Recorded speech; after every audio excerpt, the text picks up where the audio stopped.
Bwana Yesu asifiwe. Na matumaini yangu ya kwamba masaa haya mzima wa afya na hata mimi ni mzima. Jambo la kumshukuru sana Mungu kwa sababu amekuwa mwaminifu kutupatia afya njema. Na wakati huu ninatamani kushirikiana nawe kukumbushana mambo ya msingi na ya muhimu ambayo kiuhalisia tunapaswa tuyafahamu hasa kwa nyakati hizi tulizonazo. Napaswa kuwa makini, werevu, lakini pia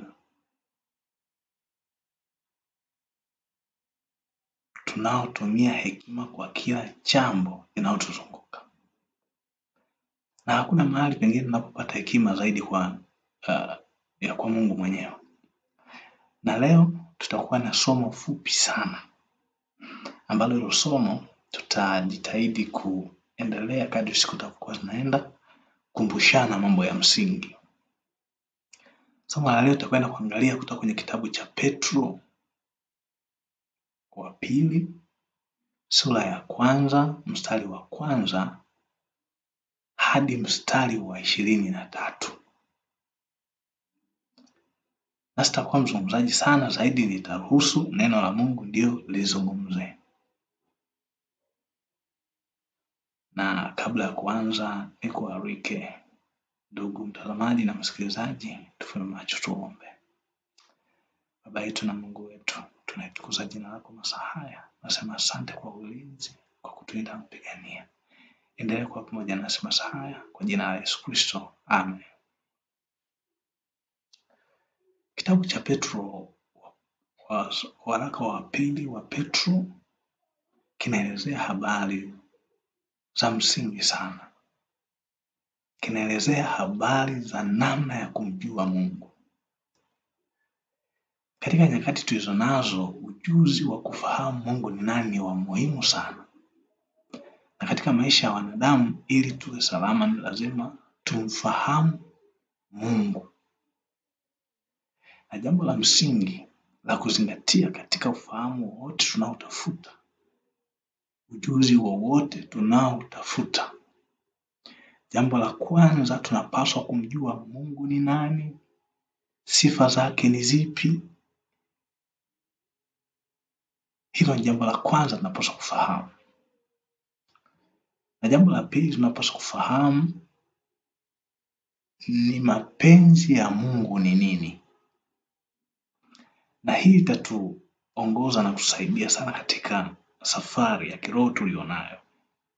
Tunaposoma kitabu cha Petro wa pili sura ya 1 mstari wa 1 na kuendelea, inasomeka: Simoni Petro, mtumwa na mtume wa Yesu Kristo, wa wale waliopata imani moja na sisi yenye thamani katika hali ya Mungu wetu na Mwokozi Yesu Kristo.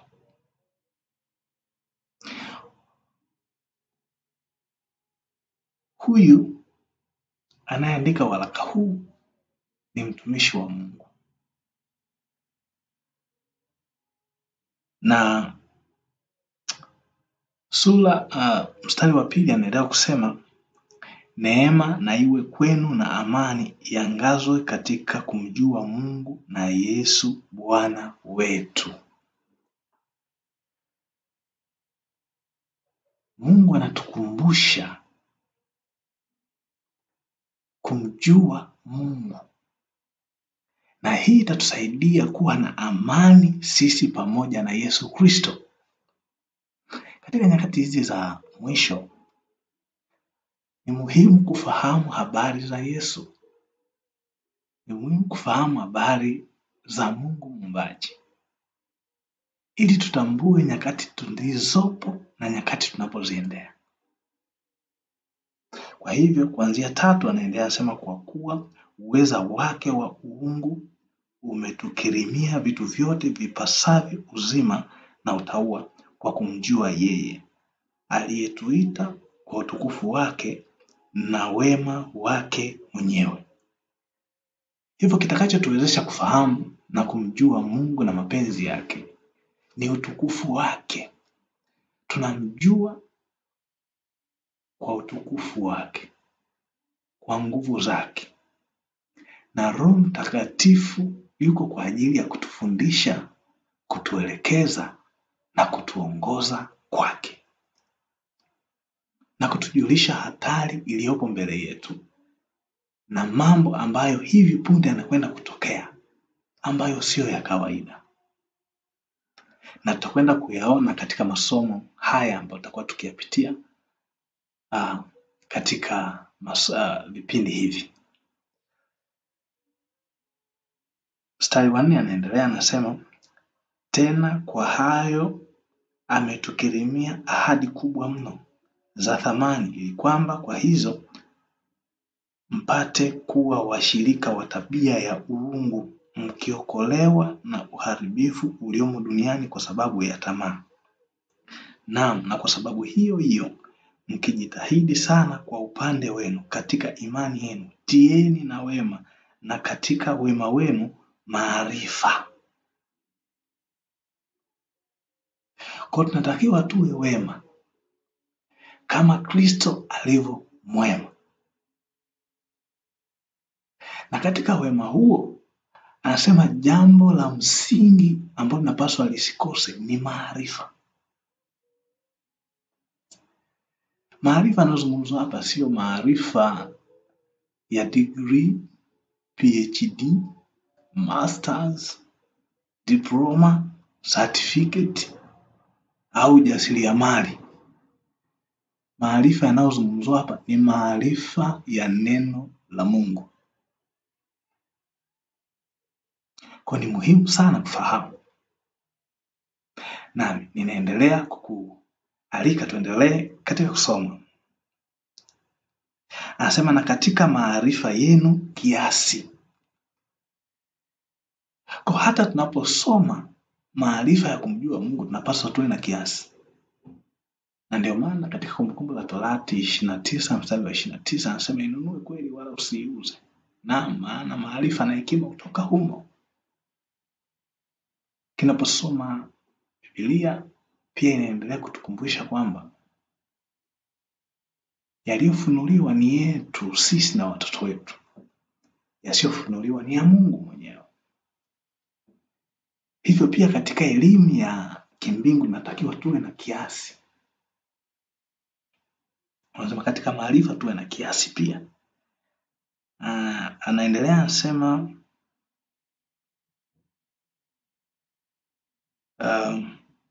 na katika kiasi chenu saburi, na katika saburi yenu utauwa, na katika utauwa wenu upendano.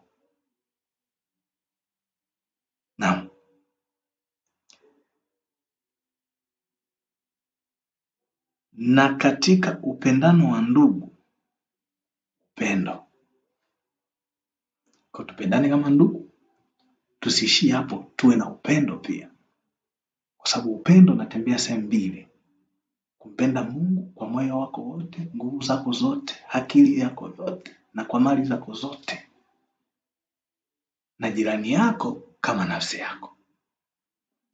Maneno haya aliyosema Yesu na kusema hii ndiyo amri kuu iliyo ya kwanza, kumpenda Mungu lakini na jirani yako kama nafsi yako.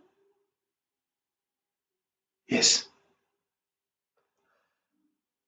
Anayasema maana mambo hayo yakiwa kwenu na kujaa tele, yawafanya ninyi kuwa si wavivu wala si watu wasio na matunda, kwa kumjua Bwana wetu Yesu Kristo. Kwa hili tuwe wavumilivu, tuwe na matunda yaletayo wokovu. Lazima tuwe na ufahamu wa kumjua Bwana wetu, ya kumjua Mungu, kumfahamu Yesu Kristo. Yeye ni nani? Kwa nini? Kwa sababu gani?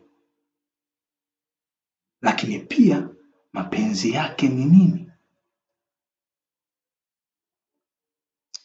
maana yeye asiyekuwa na hayo ni kipofu, asiyejua na elimu ya kumjua Mungu, yeye ni kipofu, haoni. Kwa namna gani? Anaendelea anasema,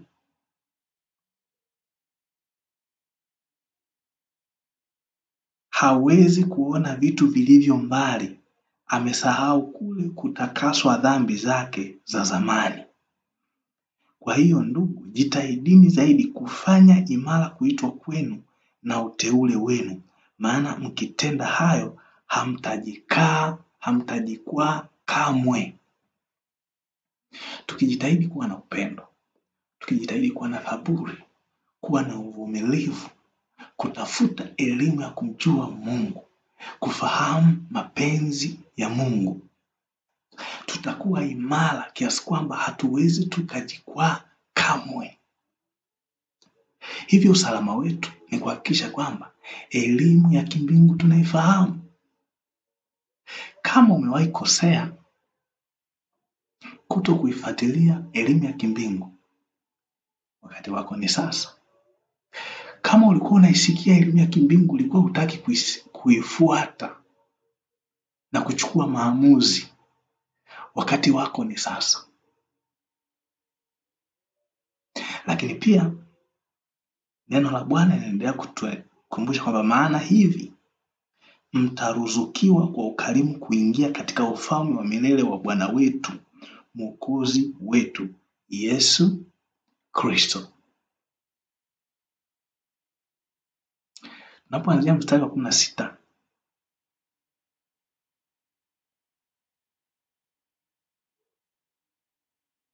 kuanzia mstari wa 16, kumbuka tuko waraka wa pili wa Petro sura ya 1, tumeanza mstari wa 1 hadi 11, na sasa tunaenda kuanza wa 16 na kuendelea.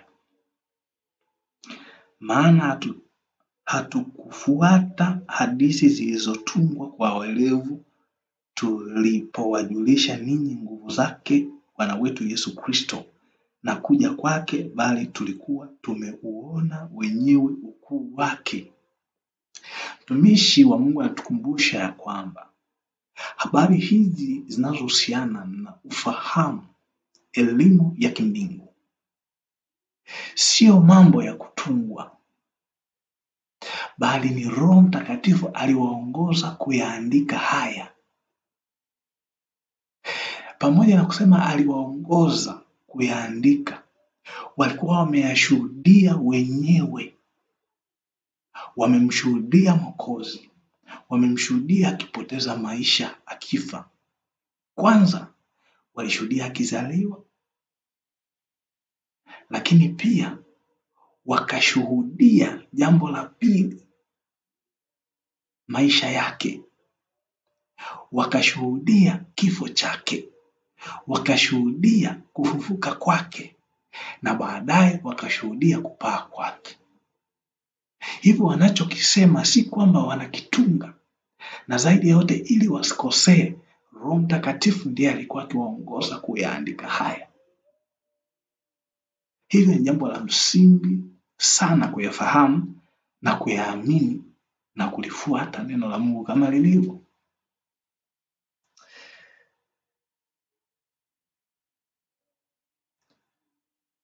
Mjumbe wa Mungu anaenda kutukumbusha, maana ilipata kwa Mungu Baba heshima na utukufu hapo alipotewa sauti iliyotoka katika utukufu mkuu, huyu ni mwanangu mpendwa wangu ninayependezwa naye. Ushahidi huu, kilichofanya waamini zaidi ni ile sauti walioisikia kutoka mbinguni ikimshuhudia Bwana Yesu Kristo ya kwamba yeye ndiye mwana wa Mungu aliyeahidiwa, ambaye unabii ulikuwa unamzungumzia yeye, ambaye huduma za patakatifu zilikuwa zinasonda kidole kwake, ambaye yule aliyeahidiwa katika bustani ya Edeni baada ya wazazi wetu Adam na Hawa kuasi, aliahidiwa yule aliyeahidiwa sasa imetimia, na wanashuhudia watumishi wa Mungu, nasi tunashuhudia. Na 19 anasema neno ifuatalo: nasi tuna lile neno la unabii lililo imara zaidi, ambalo mkiliangalia kama taa ing'aayo mahali penye giza, mwafanya vyema mpaka kutakapopambazuka na nyota ya asubuhi kuzuka mioyoni mwenu. Nasi tuna lile neno la unabii lililo imara, ambalo tukiliangalia kama taa ing'aayo zaidi, ambalo tukiliangalia kama taa ing'aayo mahali penye giza, twafanya vyema mpaka kutakapopambazuka, yaani mpaka nyakati za mwisho zitakapofika na nyota ya asubuhi kuzuka mioyoni mwetu. Yesu kuwa sehemu ya maisha yetu katika akili, fahamu na maisha yetu kiujumla, hata tutakapookolewa.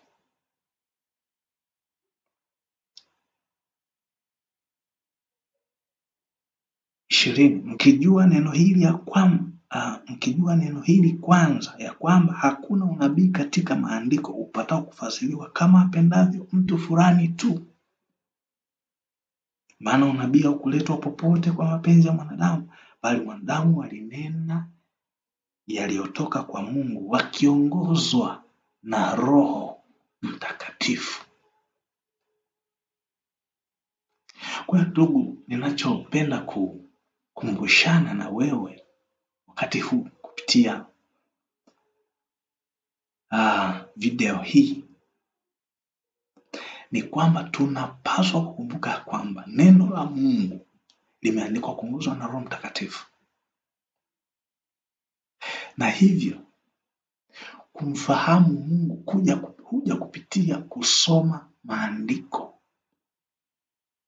Sio tu kusoma, kuyaamini maandiko. Sio tu kuyaamini, bali kuyaishi maandiko. Hivyo Mungu atakapoendelea kutupatia fursa na muda, kuna mambo ya msingi tutakwenda kujifunza, kukumbushana ya kwamba wakati tulio nao ni wakati wa hatari sana.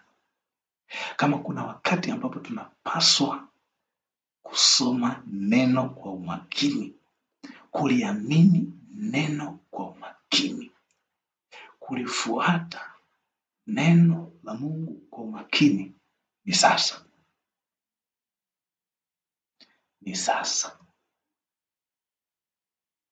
Kwa sababu tulipofikia ni mahali pabaya sana. Ikiwa hatutakuwa makini, tutapoteza uhalisia wa kusudi la Mungu kutuumba.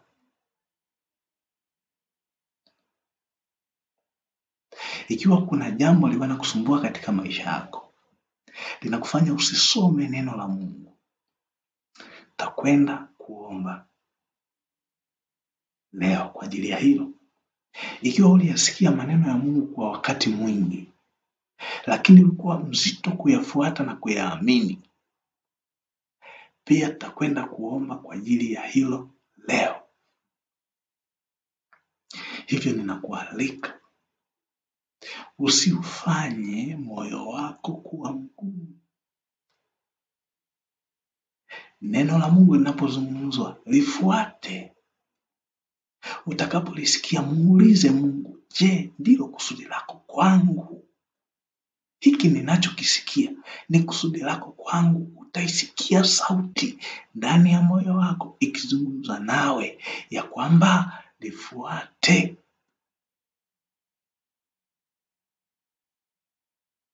Utakapokuwa ukisoma Biblia yako, ufahamu ya kwamba tunaongea na Mungu na tunawasiliana naye. Kupitia kusoma Biblia tunaisikia sauti yake. Kupitia maombi tunawasilisha haja zetu kwake. ni mawasiliano yanaenda na kurudi, yanaenda na kurudi. Tunazungumza kupitia maombi, anatusikia. Anazungumza kupitia neno lake, tunasikia. Kwa hiyo uyasikiapo haya, usifanye moyo wako kuwa mgumu.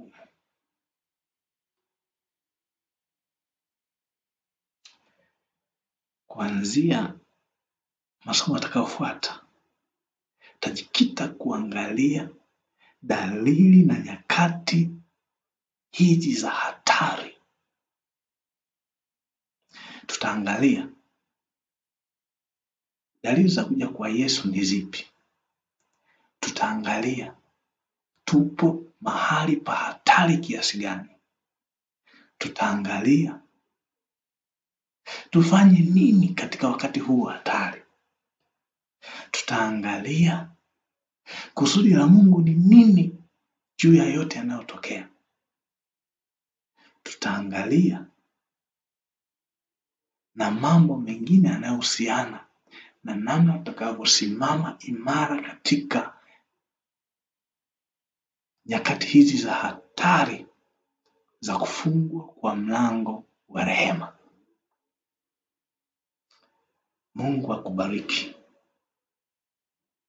Na muda huu ninakualika, karibu kwa masomo yajayo, na sasa karibu kwa ajili ya kushiriki pamoja nami katika ombi la baada ya somo hili. Tuombe. Baba yetu na Mungu wetu, tunakushukuru sana kwa kuwa umeendelea kuwa pamoja nasi. Asante kwa kuzungumza nasi. Asante kwa kukubali tuisikie sauti yako. Asante kwa kutukumbusha neno lako. Tunakuja kwako tukikuomba utupatie nguvu ya kusoma neno la Mungu, maana tulikuwa wavivu. Tupe nguvu ya kuendelea kusikiliza maneno yako yenye uzima, maana tulikuwa hatuyasikii na hatupendi. Tuwezeshe kuyasikia, tuwezeshe kusoma. Lakini wengine tulikuwa nasoma na kuyasikia, lakini tulikuwa wazito kuyafuata na kuyaishi. Mungu, msikilizaji wangu pamoja na mimi, tunaomba utusaidie sisi na familia zetu, ili tuweze kulisikia neno lako, kusoma neno lako na kulikubali na kuchukua hatua kwa ajili ya wokovu wetu. Asante kwa sababu utaendelea kuwa pamoja nasi, kwa jina la Yesu Kristo. Amen. Mungu akubariki. Karibu kwa siku nyingine, tutakuwa na somo lingine tukijikita katika vyanzo vikubwa viwili: Biblia na roho ya unabii. Mungu akubariki.